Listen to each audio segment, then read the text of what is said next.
Jack, I want you to draw me like one of your French girls. Who would have thought that James Cameron, the man responsible for The Terminator, would go on to direct Titanic, a sentimental love story set on the most iconic ocean-going disaster in modern history? We did, because back in the mid-'80s he made a sentimental romance about a different kind of disaster at sea, the abyss, whereas Titanic is rooted in historical fact. The former was, well, let's just say that while ScreenRant has top secret level clearance, our viewers do not.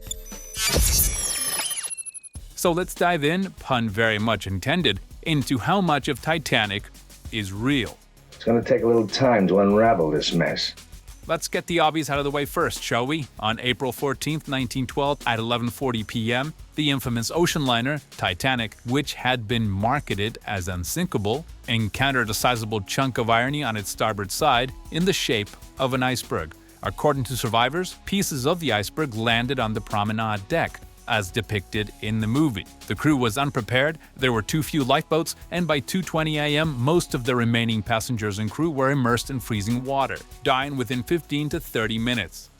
The wreckage of the Titanic was found on September 1, 1985, in an expedition led by Jean-Louis Michel and Robert Ballard, who discovered that the ship had in fact split apart. Up to that point, it had long been believed that it had sunk in one piece. In short, the sinking of the ship Titanic was accurately depicted on film. But, as you might have already guessed, neither Rose nor Jack were among its passengers.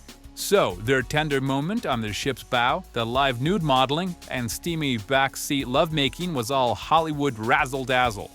This is absurd! As revealed by Cameron, Rose DeWitt's real-life counterpart was a wealthy socialite, painter, sculptor, writer, and actress by the name of Beatrice Wood. Cameron was reading Wood's biography during the film's development and realized it described almost literally the character of old Rose. The movie's Rose is only a refraction of Beatrice, combined with many fictional elements. As for Jack Dawson, he's a celluloid manifestation of James Cameron's imagination. But there was a man who signed on as Jay Dawson on the crew of the Titanic, working as a coal trimmer. Cameron didn't know real-life Joseph Dawson existed until the script was finished, so the two Dawsons were something of a coincidence. Now, Kathy Bates' unforgettable character, Molly Brown, was one of the few relevant characters in Titanic based on real-life people who were actually on board the ship. Margaret Brown was an American socialite and philanthropist. Margaret helped other passengers board lifeboats and had to be persuaded to leave the ship. Once there, she urged that the lifeboat go back to save more people, but the crewmen opposed it. Margaret threatened to throw the crewmen overboard, and sources vary whether they returned and if they found anyone alive. One of the most memorable moments from the real-life Titanic made it into the movie, as the string quartet playing as the ship began to sink. In real life, the Titanic's band did continue to play, but it's unclear which was the last song they played. It has been a privilege playing with you tonight. As seen in Titanic, the true story of 2 of the 16 lifeboats returned to pick up survivors from the freezing water, but the shock was too much for them, and they perished on the boats. Now, at around 4 a.m. on April 15th, the real-life Titanic survivors were rescued by the Carpathia, and the bodies of those who died on the lifeboats overnight were left on the boats and recovered sometimes later. Still, as it had neither the stores nor medical facilities to look after the Titanic survivors, it changed its course and returned to New York so that the survivors could be properly looked after. Many of the survivors lived for many years, while others succumbed to the shock and other complications and died weeks after the disaster. The real-life Titanic found many of the passengers went into the water attempting to stay afloat on whatever they could. The infamous door scene raised a lot of questions. First and foremost, could Jack have fit on the door with Rose? The short answer is yeah. Based on the size of the makeshift raft, Jack could have easily gotten on without the door sinking. But the story's a bit more complicated.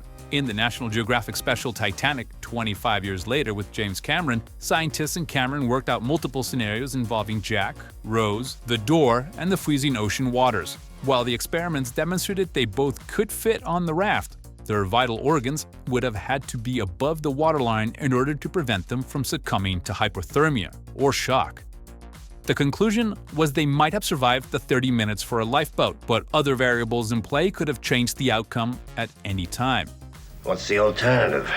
And let's consider for a moment an alternative timeline, where both reach safe harbor, alive and well. How long would it have taken Jack and Rose to realize they had very little in common, except a physical attraction, and then parted ways?